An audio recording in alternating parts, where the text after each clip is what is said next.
Assalamualaikum sahabat AW Kertapati, kita kembali di Opini AW Kertapati Channel. Tahun 2025, menurut beberapa pihak yang selalu eksis di sosial media, berspeak up, seperti Gus Pleret, kemudian Kiai Haji Madudin, dan lainnya, dalam mengejawantahkan kata-kata kalimat dalam bentuk suara atau dengan vokal lah gitu loh. Terutama dari kalangan yang mengklaim dirinya seorang ulama, seorang kiai, seorang ustadz, seorang gus, yang brandingnya adalah seorang yang alim. Kalau dengan kata-kata yang menghentak-hentak, ya, contoh saja misalkan seolah-olah mengkritisi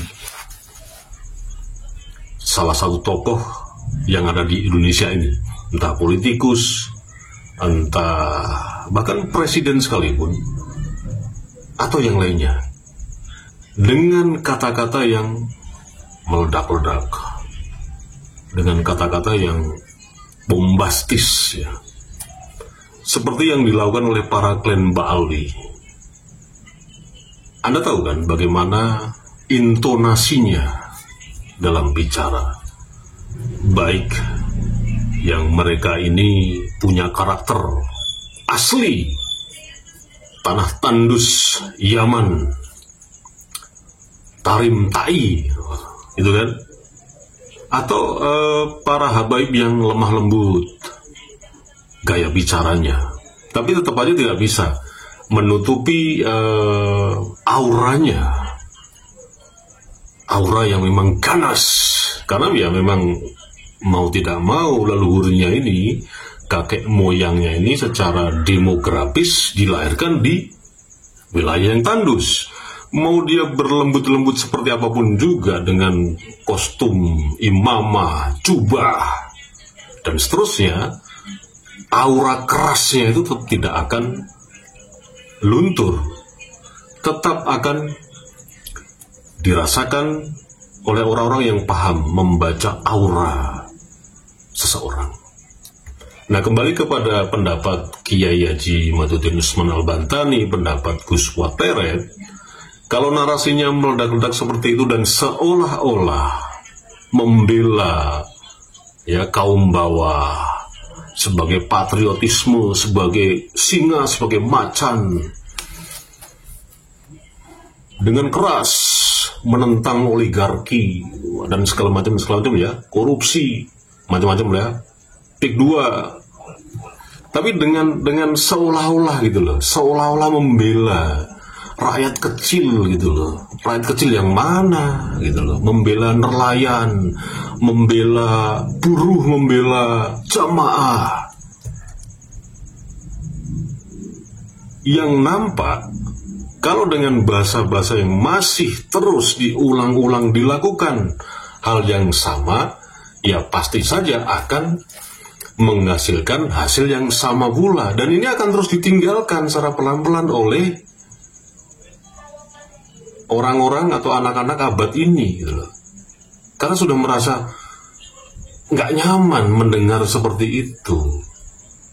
Apalagi kan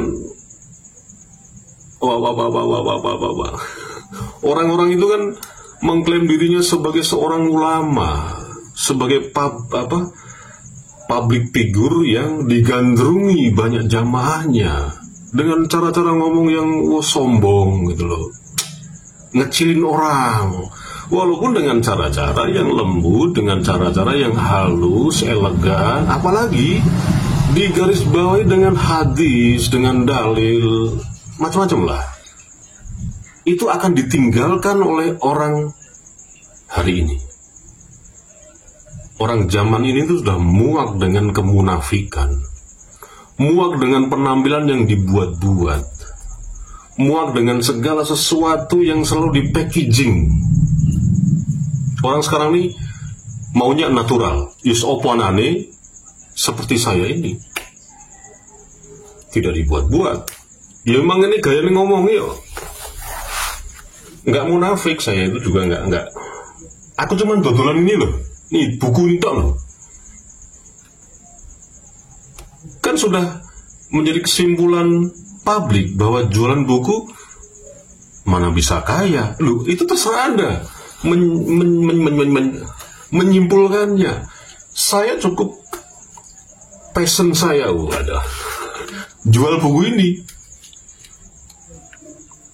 Ya untung pasti dong. Orang ini dibuat dari duit toh. Sorry, bikinnya ini dengan duit dul gitu loh. Kertasnya, covernya, belum lagi pihak-pihak yang lain yang terkait seperti editor, layout, apalagi penulisnya. Emang penulisnya juga nggak minta royalti apa? Lu Kiai Hajimaduddin tuh emang nggak ngop malah muni nggak asui. Maksudnya emang dia nggak melakukan penelitian. Anda harusnya jangan percaya dengan para klien balau yang mulutnya dobol ngoceh racedo itu nyomot di Google. Nyomot di Google pun kan harus juga pakai otak, nggak asal comot. Seperti Balawi nyomot gunde-gundenya itu, nggak gitulah. Mereka boleh gratisan itu loh. Para klien Balawi itu nyomot orang ya, ngerebut bojone wong gitu, nyomot keple di tengah jalan bisa gratis. Karena yang digoblok itu ya memang goblok bener orang-orang yang digoblok oleh Balawi Habib itu. Ini pakai duit, Mas. Kulaannya pakai duit. Nah, ini kan seperti apa ya? Yang dulu itu ada MLM itu kan. Ini bagi-bagi rezeki banyak sekali di sini. Bukan hanya salesnya saja yang dapat cuan gitu loh. Bukan, banyak sekali. Makanya gerakan kultur literasi 15 juta buku ini bisa terdistribusi kepada masyarakat Indonesia dari Sabang sampai Merauke. Ini juga hasilnya bukan serta-merta buat salesnya saja, tapi ini semua akan kebagian gitu loh. Gitu loh, ini amanah loh ini. Saya dikasih amanah oleh Kiai Hajimaduddin yang disaksikan oleh Gus Fuad Leret. Untuk bagaimana caranya ini terdistribusi dengan target 15 juta buku. Loh kok gede banget? Impossible itu. Enggak gitu. Sekarang penduduk Indonesia berapa? Mari kita hitung. Penduduk Indonesia hari ini, sorry ya, sebelum membahas mengenai apa namanya, yang public speaking itu akan ditinggalkan orang-orang hari ini promosi dulu lah. Ya mudah-mudahan Anda masih bisa atau mau melihat konten ini, tolong jangan skip ya, tolong sekali ini penting banget nih. Penduduk Indonesia berapa hari ini? Menurut data statistik, ya, itu kurang lebih 280 juta. Kali 2%,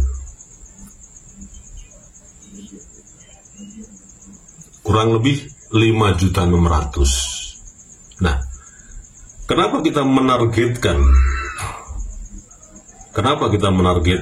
Ya? Kita hitung-hitungan kan targetnya kurang lebih 5%. Itu estimasi. Dan itu biasanya tidak akan full. Karena kalau Anda pernah belajar mengenai hukum Pareto, itu pasti Anda paham lah.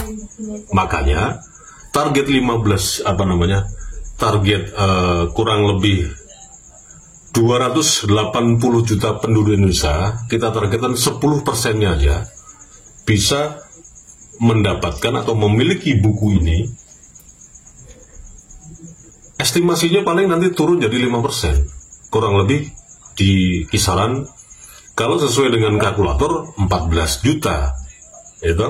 Tapi coba kita negosiasi dengan sahabat-sahabat semua yang melihat konten ini kan, bagaimana caranya agar buku Kiai Hajimaduddin Utsman Al-Bantani, ulama Nusantara menggugat nasab palsu ini, penetrasinya benar-benar bisa menyentuh angka 15 juta buku. dan dimiliki oleh seluruh masyarakat Indonesia dari Sabang sampai Merauke. Syukur-syukur ya bagi saudara-saudara semua, sahabat-sahabat semua yang mungkin punya kolega, punya punya famili yang sedang mungkin bekerja di luar negeri atau mungkin sedang entah menjalankan tugas kenegaraan, entah pertukaran pelajar atau sedang kuliah di luar negeri, bisa juga Anda informasikan mengenai buku ini gitu loh. Kurang lebih 15 juta itu hitungan yang sudah kita perhitungkan dengan secara matang gitu loh. Nah, itu penjelasan mengenai kenapa kok mulu-mulu sekali gitu loh. Dipakai nama gerakan kultur literasi. Nah, seperti Balawi kan pasti kalau dikasih narasi seperti ini, gerakan telek benjret kan begitu, seperti itu, gerakan tae. Tapi udahlah, skip saja. Anda jangan terpengaruh sama Mucedul, Muhibul Klan Balawi, jangan. Karena mereka memang, ya kita paham lah, dikasih seperti ini, ditawari seperti ini, ngocehnya sampai kemana-mana, tapi beliau enggak gitu loh. Ya nggak tahu apakah memang akun-akun yang tersebar di sosial media itu mengakunkan akun robot, kita juga nggak tahu apakah memang itu settingan Balawi untuk terus membuat akun-akun bodong, akun bayaran gitu loh. Per akun sekian-sekian udah komentarnya rusak aja itu akun-akunnya para pejuang yang selalu dan terus konsisten menyuarakan mengenai klan Balawi ini, udah ke akunnya atau channelnya dirusak aja. Ya nggak bisa, buat saya nggak bisa. Klan Balawi mau komentar apapun juga, mau jelek-jeleknya, tidak bisa tayang karena sudah setting oleh admin dari AW Kertapati Channel. Settingan komentarnya harus memenuhi panduan komunitas yang sudah diterapkan oleh YouTube. Jelaskan. Nah, oke, kita kembali lagi soal orang yang mengklaim dirinya ulama, kiai, ustadz, dan banyak pengikutnya, dan sering dapat job sebagai penceramah. Atau yang sekarang nih lagi banyak dibicarakan orang adalah mendapatkan job karena dia sebagai pelaku industri sholawatan. Kalau dengan cara-cara yang seperti saya bilang tadi, tunggu saja Anda pasti ditinggalkan oleh jamaah Anda. Alasannya apa? Jelas kan? Orang ini sudah nggak muak lagi dengan kemunafikan, dengan penampilan-penampilan yang dibuat-buat, ya, sombong. Itu kalau diingatkan malah, yuk, si idam itu cengenges, biarin aja, tak gawe mangkel sekalian, main kupingnya panas, gitu. Main kelonan kulkas 10 pintu biar adem uteke, tak pamerin aja Ferrari, tak pamerin aja Hammer, belum si Miftah, belum yang lainnya. Ya tapi itulah faktanya. Fakta yang kita lihat di sosial media yang seperti itu. Kita tidak melihat fakta mereka-mereka itu kesehariannya. Tapi kan nggak penting dia mau kesehariannya seperti apa. Yang penting ketika dia tampil dengan cara-cara metode seperti itu, komunikasinya, juk-juknya seperti itu dengan para jamaahnya, ya tunggu saja, konti tinggal pasti. Ya kalau nggak percaya buktikan saja. Orang sekarang ini udah muak dengan sekali kemunafikan, muak dengan dibodoh-bodohin terus gitu loh, digoblok-goblokin terus, direndahkan. Zaman makin susah. Yang kata orang-orang, inilah akhir zaman. Aku kecil kelas SD selalu ada muncul narasi-narasi seperti itu. Akhir zaman. Akhir zaman itu bukan dimiliki secara serempak. Akhir zaman itu tidak dimiliki oleh orang secara masif dan bersama-sama, tapi dimiliki orang per orang. kon mati, aku mati, kono mati lah, itulah akhir zamanmu gitu loh. Dul.